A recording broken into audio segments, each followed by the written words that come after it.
I'll tell you, it started something that no one could predict. It has turned out to be an incredible romance between the two of us. We've tried new ideas, and a lot of them have been very effective. For decades, George Benson has been hailed as one of jazz's most iconic guitarists, known not only for his virtuosic playing, but for the unmistakable tone that became his signature. Central to his sound was the relationship he built with Guild Guitars, a collaboration that promised to last a lifetime. But behind the scenes, tensions grew, culminating in a shocking split that sent ripples through the music world. What really happened between George Benson and Guild? How did a partnership that seemed so perfect unravel? And why did Benson turn to another brand to redefine his legacy? This is the untold story of friendship, business, and betrayal in the world of iconic guitars. In the vibrant jazz scene of the 1960s, a young George Benson was rapidly emerging as a guitar prodigy. Known for his fluid technique and soulful tone, Benson captivated audiences with every note. But it wasn't just talent that set him apart. It was the perfect instrument that complemented his style. That instrument came in the form of a Guild guitar, a brand that was becoming synonymous with quality and innovation. Guild Guitars, founded in 1952, was known for crafting guitars that could hold their own against industry giants like Gibson and Fender. For Benson, discovering Guild was like finding a missing piece of his musical puzzle. The warm, rich sound of the Guild hollow body guitars matched perfectly with his jazz sensibilities, allowing him to express emotions in ways that few others could. Their relationship began organically. Benson played Guild guitars during his early gigs and recordings, slowly becoming one of the brand's most prominent users. Guild noticed the rising star and began a relationship that seemed mutually beneficial. Benson got an instrument that shaped his sound, and Guild gained a prestigious ambassador whose influence reached far beyond jazz clubs. It was a time of promise and potential. The young guitarist and the guitar company were on an upward trajectory, with fans and industry insiders alike taking notice. Benson's recordings with Guild guitars bore a signature warmth and clarity that became part of his identity. Behind the scenes, there was talk of formal collaboration, a future that would tie Benson's name to Guild's craftsmanship in perpetuity. Yet, even in those early days of harmony, the seeds of tension were unknowingly planted. Benson was an artist constantly evolving, and Guild was a company balancing tradition with the pressures of a changing market. These contrasting dynamics would come into sharper focus in the years ahead, setting the stage for a dramatic fallout. By the early 1970s, George Benson was no longer just a promising young guitarist. He had become a jazz superstar. With albums like the George Benson Cookbook and Bad Benson, his star shone brightly. It was the perfect moment for Guild to capitalize on their partnership by creating the George Benson signature guitar, a collaboration that would go down in guitar history. The Guild GB model was designed to Benson's specifications, a hollow-body electric guitar crafted to deliver the rich, warm tones that defined his sound. The instrument featured a thinner body for easier playability, custom electronics to shape the tone precisely, and exquisite craftsmanship that reflected Guild's reputation. For Benson, it was the instrument he had always dreamed of, tailored to meet the demands of his unique playing style. The launch of the GB model was met with great fanfare. Guild and Benson held joint promotional tours, clinics, and endorsements. For a time, the relationship seemed unbreakable. Guitarists across genres sought to emulate Benson's sound, and the GB model became a coveted piece among jazz enthusiasts and collectors. However, the very success of the signature guitar would sow the first cracks. Guild's manufacturing and business strategies were put under strain as they struggled to keep up with demand and the expectations set by Benson's reputation. At the same time, Benson began to feel that Guild's approach was too conservative and unwilling to innovate with the changing tastes of musicians and the market. Rumblings of dissatisfaction emerged quietly. Benson wanted to explore new sounds and technologies that Guild seemed hesitant to embrace. Meanwhile, Guild viewed Benson's ambitions with suspicion, worried that pushing boundaries could jeopardize the brand's established identity. The tension between artist vision and corporate strategy was subtle but growing. George Benson's sound was more than just his fingers on the fretboard. It was a marriage between artist and instrument. The Guild GB was not just a guitar. It was a sonic partner that helped Benson craft a tone that was smooth, soulful, and instantly recognizable. Every note Benson played was colored by the guitar's rich resonance and impeccable craftsmanship. Recording sessions from this era highlight how integral Guild was to Benson's sound. Albums like Breezin', which went on to achieve massive crossover success, showcased the interplay between Benson's effortless style and the warm voice of his Guild guitar. The hollow body's natural sustain and clarity allowed Benson to blend jazz virtuosity with pop sensibility, breaking down genre barriers. Critics and fans alike lauded the tonal synergy. Benson's solos were lyrical journeys, made possible by an instrument that responded intuitively to every nuance. Guild's commitment to quality control ensured that each guitar maintained a consistent sound, reinforcing Benson's confidence in the brand. But beneath the surface, the evolving music landscape posed challenges. Benson's desire to incorporate more modern elements, such as active electronics and new pickups, clashed with Guild's traditional craftsmanship philosophy. The company was rooted in classic designs and wary of technological risks, while Benson was pushing for innovation to stay relevant in a competitive industry. This creative friction created a divide. Benson needed a guitar company willing to evolve with him, while Guild wanted to protect their heritage. The perfect sound they had built together was beginning to feel constrained by business realities and differing visions. As the 1970s progressed, Benson's restlessness grew. His desire for artistic growth and new tonal possibilities would soon lead him away from Guild, setting in motion one of the most talked-about splits in guitar history. By the mid-1970s, George Benson's relationship with Guild guitars, once a harmonious fusion of artist and brand, was quietly fraying. To outsiders, Benson was at the peak of his career, a rising star whose signature guitar was one of Guild's prized assets. But behind the scenes, tensions were mounting, born out of conflicting visions for the future and clashing personalities. The partnership had initially been an ideal match. Benson's masterful guitar playing, blending jazz, soul, and pop, found its perfect complement in Guild's hollow body guitars, known for their warm tone and impeccable craftsmanship. The Guild GB model, tailored to Benson's specifications, quickly became an iconic instrument, beloved by guitarists worldwide. However, as Benson's career surged forward with increasing artistic ambition, so did his desire to innovate and push the boundaries of his sound. He was not content to rest on the laurels of traditional jazz guitar. Instead, he sought to integrate modern technology, expand his tonal palette, and experiment with new styles. This vision increasingly conflicted with Guild's conservative manufacturing philosophy. Guild prided itself on a classic approach, favoring time-tested designs, hand craftsmanship, and a consistent tonal signature that appealed to purists and jazz traditionalists. The company's executives and engineers were cautious about embracing radical innovations, fearing such changes might alienate their loyal customer base or disrupt the delicate balance of quality and tradition that defined their guitars. In private meetings, Benson voiced his desires for updated electronics, enhanced pickups, and slimmer body designs to increase playability. He sought to incorporate active electronics for greater tonal control and versatility, features Guild had yet to fully explore.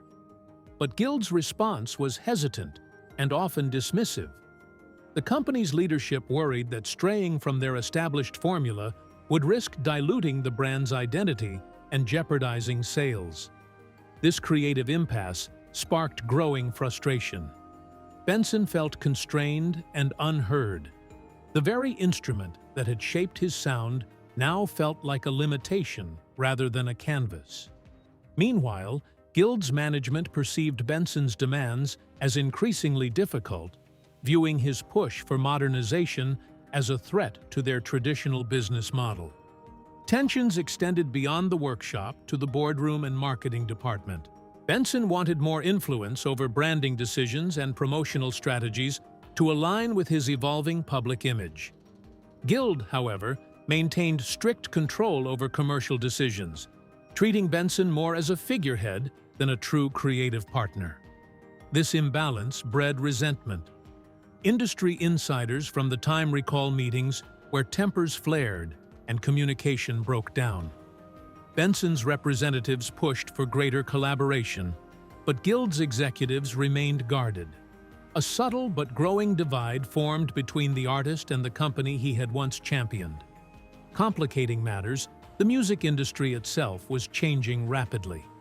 The late 1970s saw a surge in jazz fusion, funk, and pop crossovers that demanded fresh sounds and technological adaptability.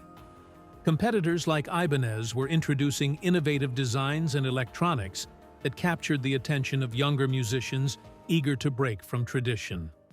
Guild's reluctance to evolve risked rendering the brand outdated, and Benson keenly felt this gap.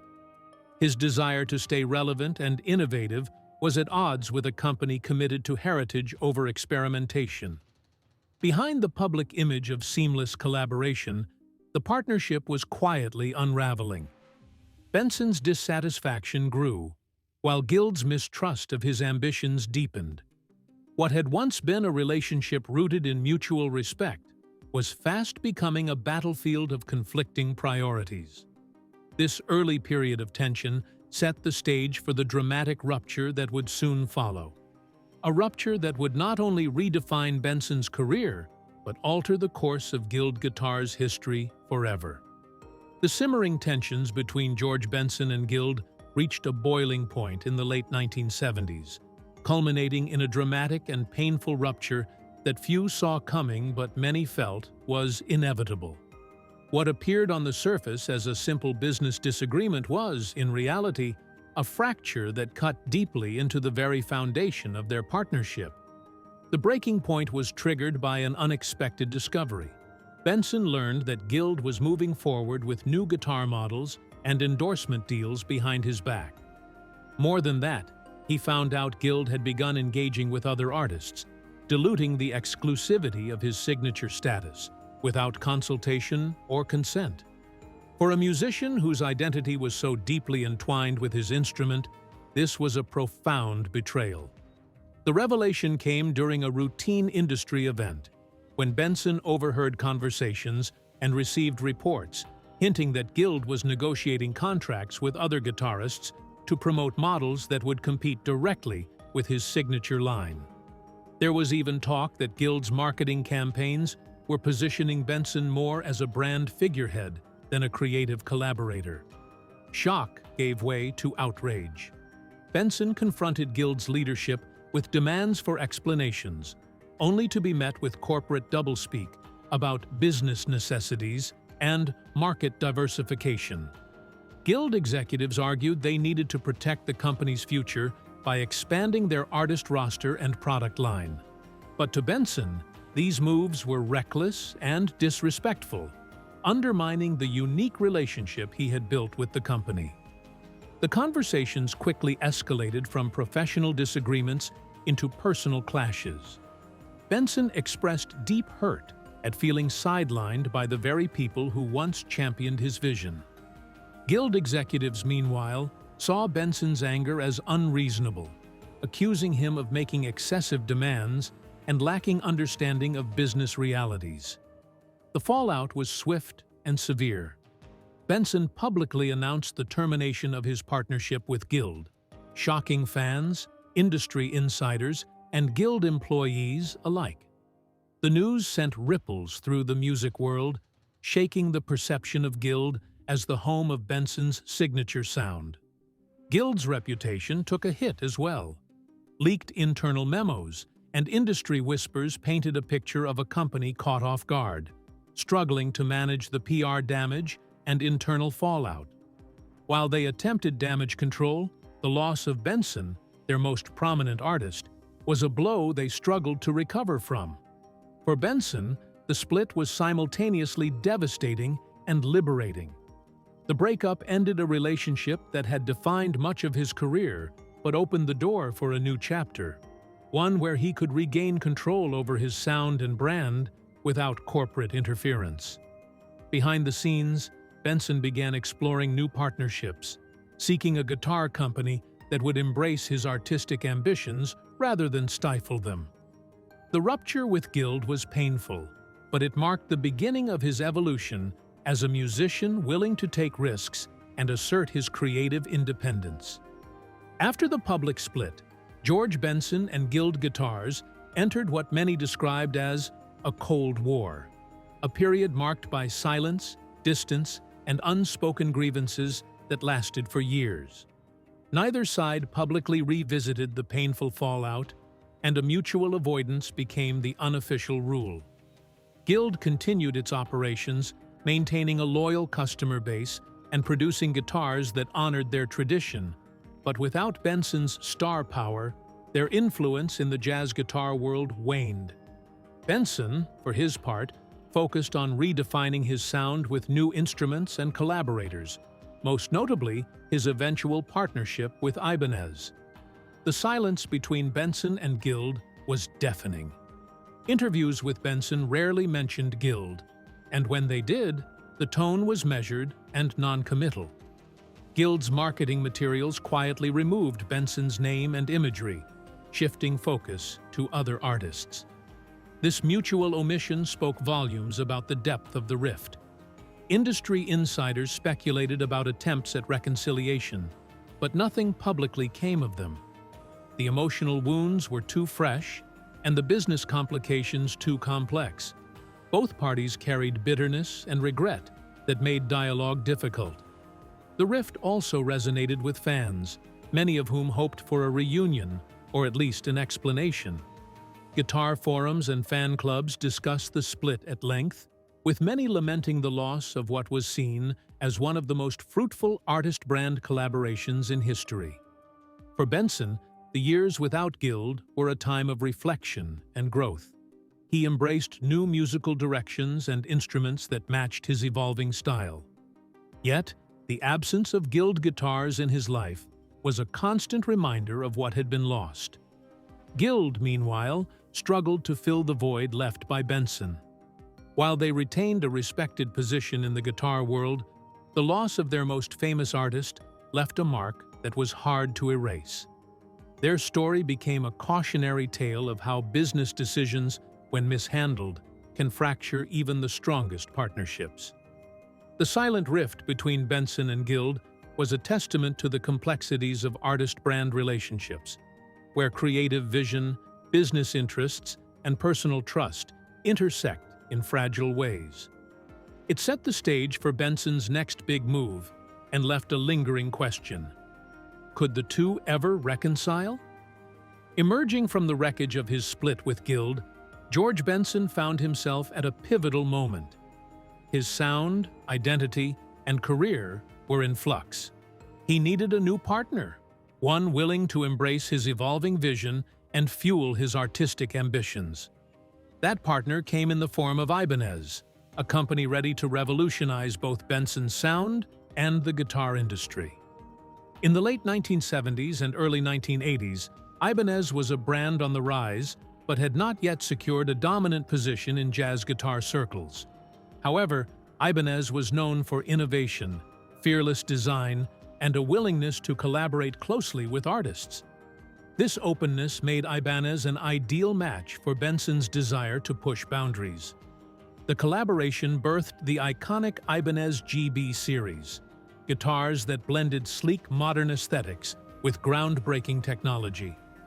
Unlike the traditional hollow-body Guild guitars, The Ibanez GB models featured semi-hollow bodies, active pickups, and versatile electronics that allowed for a wider sonic range. These guitars were lighter, easier to play, and capable of delivering the punch and clarity Benson sought for his expanding musical explorations. Benson was intimately involved in the design process, working side by side with Ibanez engineers to shape every detail, from body contours to pickup configurations. This partnership gave him the creative freedom Guild had denied him, allowing him to tailor the instrument to his exacting standards. The impact was immediate. Benson's tone gained new dimensions, crisper highs, deeper sustain, and a dynamic range that could cut through funk grooves or soar on smooth ballads. His recordings and live performances with Ibanez guitars showcased a fresh sound that rejuvenated his career and set new trends in jazz guitar playing. Critics praised the move as visionary. Benson had successfully reinvented himself, blending tradition with innovation to create a sound that was both contemporary and soulful. Ibanez, benefiting from Benson's global star power, catapulted into the spotlight, transforming from a niche manufacturer into a major player in the industry. This partnership became a symbol of artistic freedom and technological progress, inspiring other musicians to seek out custom collaborations that respected their vision. For Benson, the Ibanez revolution was not just about guitars, it was about reclaiming his voice and shaping his legacy on his own terms. In the wake of George Benson's departure, Guild Guitars was left grappling with the harsh reality of losing their most iconic artist. For a company that prided itself on craftsmanship and tradition, the breakup was not just a business setback. It was a blow to their very identity. Guild's leadership had underestimated the gravity of Benson's demands for innovation and creative partnership. Viewing his push for new designs and electronics as a potential risk to their classic image, they had chosen to stick to conservative strategies. That cautiousness, however, came at a steep price. Internal company documents, revealed years later, showed moments of regret and second-guessing. Executives admitted that Guild failed to fully appreciate how critical Benson was, not just as an endorser, but as a creative force shaping the brand's future. His growing dissatisfaction was dismissed too long, and opportunities for compromise were missed. Guild's attempts to mend fences after the split were met with cold responses. Offers for renewed collaborations, co-designed models, or exclusive deals all failed to bridge the emotional and professional divide. Benson, by then deeply invested in his new partnership with Ibanez, was not interested in revisiting past conflicts. The loss of Benson had immediate consequences for Guild's standing in the competitive guitar market. While their guitars remained respected for quality and tone, the absence of their star artist left them struggling to maintain relevance, particularly among younger, progressive players. The contrast was stark. Ibanez, riding the wave of Benson's endorsement and their innovative GB series, surged in popularity. Guild found itself on the defensive, stuck with a legacy brand image, but lacking the star power to propel them forward. Industry observers pointed to the split as a cautionary tale. A company's failure to evolve alongside their artists could lead to devastating losses. Benson was not just an endorser, he was a partner with a vision. Guild's refusal to embrace that vision led to their undoing in this crucial chapter. The story of Guild's regret is a quiet one, overshadowed by Benson's triumphant reinvention. Yet, it remains a potent reminder of how fragile and complex artist-brand relationships can be, and how costly resistance to change can prove. George Benson's leap from Guild to Ibanez was more than a business decision. It became a cultural flashpoint that divided guitarists and fans worldwide. The debate over his switch revealed deep divides in the guitar community, between purists clinging to tradition and innovators eager to embrace new sounds. For many Guild loyalists, Benson's departure was a painful loss. These fans had grown attached to the warm, rich tone of the Guild GB guitar, the sound that had defined much of Benson's early career. To them, Benson's move felt like a betrayal, an abandonment of the classic sound and craftsmanship that Guild embodied. Online forums, fan clubs, and guitar magazines buzzed with discussions. Guild enthusiasts lamented the end of an era, mourning what they saw as a break in continuity and authenticity. Some accused Benson of prioritizing commercial gain over loyalty to the brand that had supported him. On the other side stood fans who praised Benson's courage and vision. They celebrated his willingness to break free from tradition and embrace modern technology and soundscapes. To this camp, Benson's switch was a necessary evolution that kept his music fresh and relevant. This debate tapped into broader tensions in the guitar world, between vintage aficionados who revered old-school craftsmanship and younger players hungry for innovation and versatility. Benson's story became a microcosm of this cultural clash. Critics and journalists weighed in, dissecting tonal differences between Guild and Ibanez guitars and exploring the personal and business dynamics behind the split. The passionate discourse underscored the emotional connection fans have to both the artist and the instrument. Ultimately, Benson's switch sparked a rich conversation about artistic identity, commercial pressures, and the balance between tradition and innovation. The dialogue continues to this day, reflecting the enduring impact of Benson's choices on the guitar world. More than 4 decades have passed since George Benson and Guild guitars parted ways, yet the question lingers: can these two legends ever reconcile? Their story is one of brilliance and heartbreak, a tale of creative synergy torn apart by business conflicts and broken trust. Both Benson and Guild went on to achieve success separately, but the shadow of their fractured partnership remains. Occasional signs of thawing have emerged. In interviews, Benson has spoken with respect about Guild's craftsmanship and their role in his early career. Guild has hinted at appreciation for his influence, acknowledging the mutual history. Yet true reconciliation would demand more than nostalgia. It would require addressing past grievances, rebuilding trust, and finding common ground in an industry that has changed dramatically since their split. For Benson, any reunion would need to honor his artistic freedom and vision. For Guild, it would mean embracing innovation while respecting tradition. Their saga encapsulates the fragile balance between art and commerce, the human stories behind iconic sounds. It reminds us that behind every legendary musician and beloved instrument lie complex relationships shaped by passion, ego, and ambition. Whether Benson and Guild will ever reunite remains uncertain, but their story endures as a powerful chapter in music history, inspiring artists, brands, and fans alike to consider the true cost and potential of creative collaboration. The tale of George Benson and Guild guitars is one of musical genius, shattered partnerships, and bold reinvention. Their story reminds us that behind every iconic sound lies a human drama filled with triumphs and trials.